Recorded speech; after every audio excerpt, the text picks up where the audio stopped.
അതിന്റെ ഗോമതിയുടെയും നാളത്തെ നല്ലൊരു കഥ കേട്ടാലോ? അതിനുമുമ്പ് ഒരു കാര്യം പറഞ്ഞോട്ടെ, വീഡിയോ ഇഷ്ടപ്പെടുവാണെങ്കിൽ ഒന്ന് ഹൈപ്പ് ചെയ്യാൻ മറക്കരുതേ. അങ്ങനെ നാളെ നമ്മൾ കാണാൻ പോകുന്ന 1 മണിക്കൂർ നേരത്തെ വിശേഷം കേട്ടോ.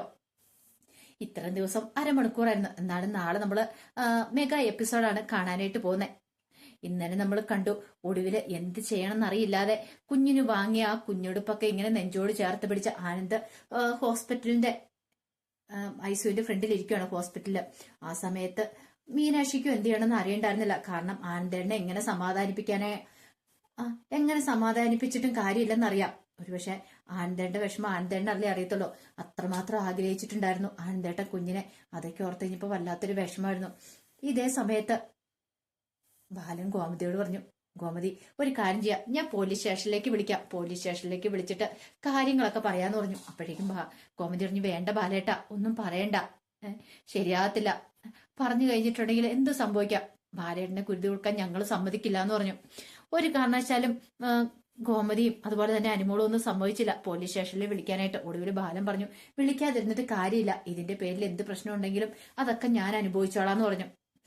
അപ്പോഴേക്ക് സുകന്യ പറഞ്ഞു, അല്ല ദേവിനെ കൊണ്ട് ഹോസ്പിറ്റലിലേക്ക് പോയേക്കുവാണല്ലോ, ദേവിയുടെ കാര്യം എങ്ങനെയായെന്ന് അറിയത്തില്ല. ഒരു പക്ഷേങ്കില് അവിടെ എങ്ങനെയെന്താന്ന് അറിയത്തില്ല, മീനാക്ഷി തന്നിച്ചല്ലേ പോയിട്ടുള്ളൂ. അത് കേട്ടപ്പോഴാണ് ഗോമതി പറഞ്ഞു, ബാലേട്ട ഒരു കാര്യം ചെയ്യാം, നമുക്ക് ഹോസ്പിറ്റലിലേക്ക് പോവാം.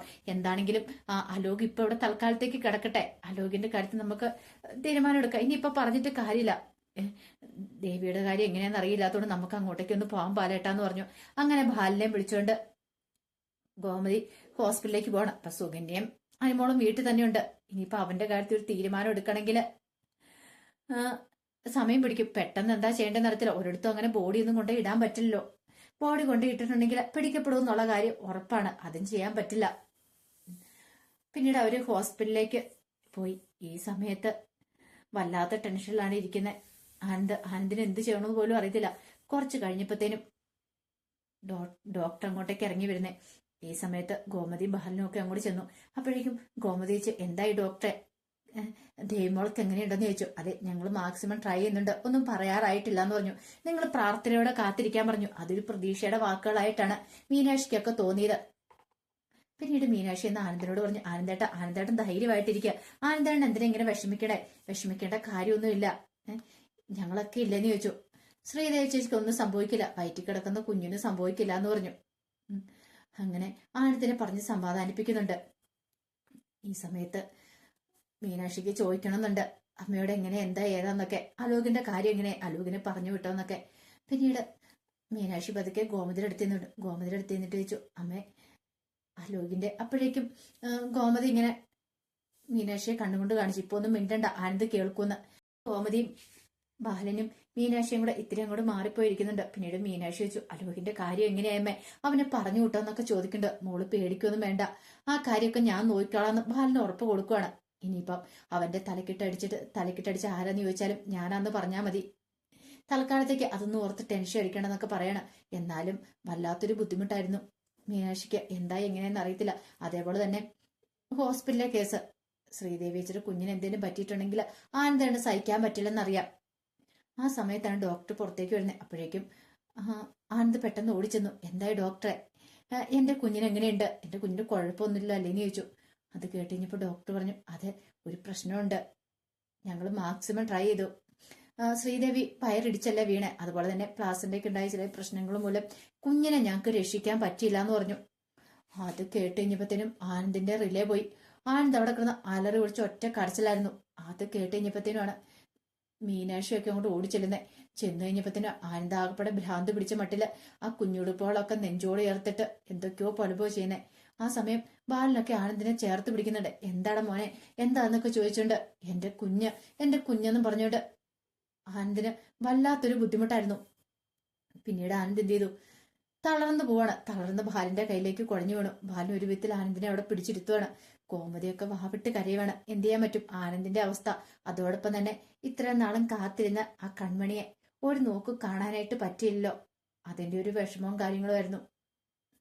അപ്പോഴേക്കും മീനാക്ഷി ഗോമതി പറഞ്ഞു, അമ്മ ഇനിയിപ്പൊ എന്ത് ചെയ്യുമെന്ന് ചോദിച്ചു. എനിക്കറിയില്ല മോളെ എന്ത് ചെയ്യണോന്ന്.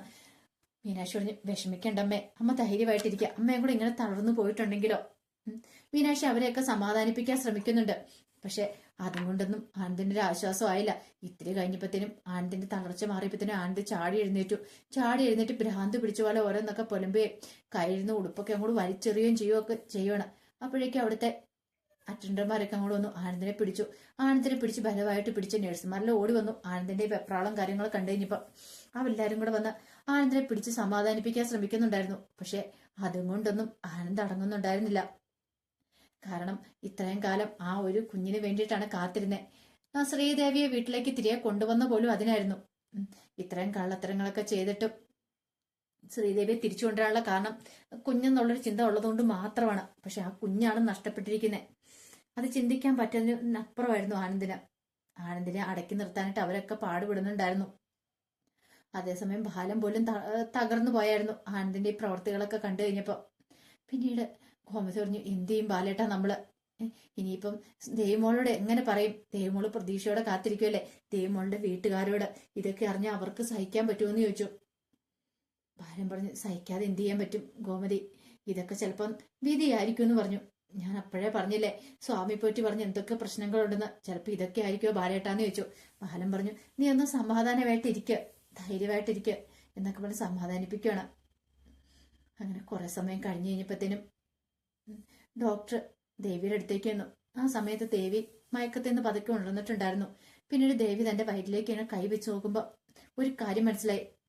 തനിക്ക് വയറില്ല. കാരണം ഗർഭിണിയായ സമയത്ത് ദേവിക്ക് അറിയാലോ. പെട്ടെന്ന് ദേവി ഡോക്ടറോട് ചോദിച്ചു, ഡോക്ടറെ എനിക്ക് എന്താ പറ്റിയത്? എന്റെ കുഞ്ഞിന് എന്തെങ്കിലും സംഭവിച്ചിട്ടുണ്ടോ എന്നൊക്കെ ചോദിച്ചു. ഡോക്ടർ പറഞ്ഞു, അത് പിന്നെ സത്യം പറയാതിരിക്കാൻ പറ്റില്ല, കള്ളത്തരം പറയാൻ പറ്റില്ലല്ലോ. കാരണം കുഞ്ഞിന്റെ അമ്മയോടാണ്. ഡോക്ടർ കള്ളത്തരം പറയാൻ പറ്റില്ല. ഡോക്ടർ പറഞ്ഞു, ഞങ്ങൾ മാക്സിമം ശ്രമിച്ചു, പക്ഷെ ദേവിയെ രക്ഷിക്കാനേ ഞങ്ങൾക്ക് സാധിച്ചുള്ളൂ. ദേവിയുടെ വയറ്റിൽ വീഴുന്ന കുഞ്ഞിനെ രക്ഷിക്കാൻ സാധിച്ചില്ലെന്ന് പറഞ്ഞു. അത് കേട്ട പാടി ദേവി ചാടി എഴുന്നേറ്റു. എന്റെ കുഞ്ഞെന്ന് പറഞ്ഞൊരു അലർച്ചയായിരുന്നു. ദേവിയെ സമനില തെറ്റിയ പോലെയാണ് പിന്നീട് പെരുമാറുന്നത്. ദേവിയെ അടക്കി കിടത്താനായിട്ട് ഡോക്ടർ നഴ്സുമാരൊക്കെ നന്നായിട്ട് പണിപ്പെട്ടു. വല്ലാത്തൊരു മാനസിക വിഭ്രാന്തിയായിരുന്നു. ദേവിക്ക് സഹിക്കാൻ പറ്റുന്നതിൽ അപ്പുറമായിരുന്നു. ദേവി മുടിയിലൊക്കെ പിടിച്ചു വലിച്ച് വല്ലാത്ത ചേഷ്ടകളും കാര്യങ്ങളും കാണിക്കണം. അപ്പോഴേക്കും പെട്ടെന്ന് ഡോക്ടർ സെഡേഷനും കാര്യങ്ങളും കൊടുത്ത് ദേവിയെ മയക്കി കിടത്തുക. പിന്നീട് പുറത്തേക്ക് വന്നിട്ട് ഗോമതിയോട് ഈ കാര്യങ്ങളൊക്കെ പറയാണ്. ശ്രീദേവിയോടും പറഞ്ഞു, അല്ല ഗോമതിയോട് മീനാക്ഷിയോട് ഈ കാര്യങ്ങൾ പറഞ്ഞു. നന്നായിട്ട് കെയറിങ് വേണം. ശ്രീദേവിക്ക് അത് ഉൾക്കൊള്ളാൻ പറ്റിയിട്ടില്ല എന്ന് പറഞ്ഞു.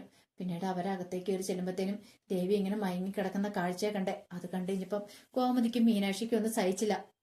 കാരണം എങ്ങനെ അവർക്ക് സഹിക്കാൻ പറ്റുന്നില്ല. അപ്പൊ പിന്നെ ദേവി ചേച്ചിക്ക് അങ്ങനെ സഹിക്കാൻ പറ്റും? ഇത്രയും നാളും വയറ്റിലിട്ടുകൊണ്ടിരുന്ന കുഞ്ഞ് കുറച്ച് മാസത്തോടെ കഴിഞ്ഞ പുറത്തു വരുന്ന പ്രതീക്ഷയോടെ കാത്തിരുന്ന ഒറ്റ നിമിഷം കൊണ്ട് എല്ലാം തകർന്നു പോയില്ലേ? എല്ലാ അലോകം എന്നൊരു ദുഷ്ടം കാരണം മാത്രം സംഭവിച്ചു പോയതാ. അതൊക്കെ ഓർത്ത് കഴിഞ്ഞപ്പോഴത്തേനും മീനാക്ഷിയുടെ കണ്ണ് നിറഞ്ഞൊഴുകി. പിന്നീട് മീനാക്ഷി ഗോമതിയോട് പറഞ്ഞു, അമ്മേ ഇനിയിപ്പം നമ്മൾ എന്താ ചെയ്യണ്ടേ? ശ്രീദേവിച്ച് ഉണർന്നു കഴിയുമ്പോൾ ശ്രീദേവിച്ചിനെ നമ്മൾ എങ്ങനെ പറഞ്ഞു മനസ്സിലാക്കുമെന്ന് ചോദിച്ചു. ഗോമതി പറഞ്ഞു, എനിക്കറിയില്ല മോളെ. അങ്ങനെയൊക്കെ പറഞ്ഞ് ഗോമതിയും സങ്കടപ്പെടുവാണ്. ഇനിയിപ്പോ നാളത്തെ ഫുൾ വിശേഷം വന്നു കഴിയുമ്പോൾ അറിയാം. ആ ലോകം മിക്കവാറും രക്ഷപ്പെടാനാണ് ചാൻസ് കൂടുതൽ. ആ ലോകം മരിക്കാൻ വഴിയില്ല.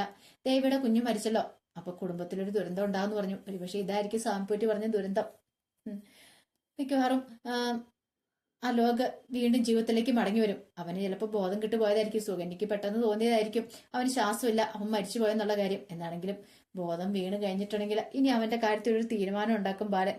അപ്പൊ അതിന്റെ വിശേഷങ്ങൾക്കായി നമുക്ക് എല്ലാവർക്കും കാത്തിരിക്കാട്ടോ. ഒരിക്കൽ കൂടി എല്ലാവർക്കും ശുഭരാത്രി നേർന്നുകൊണ്ട് നിർത്തുന്നു.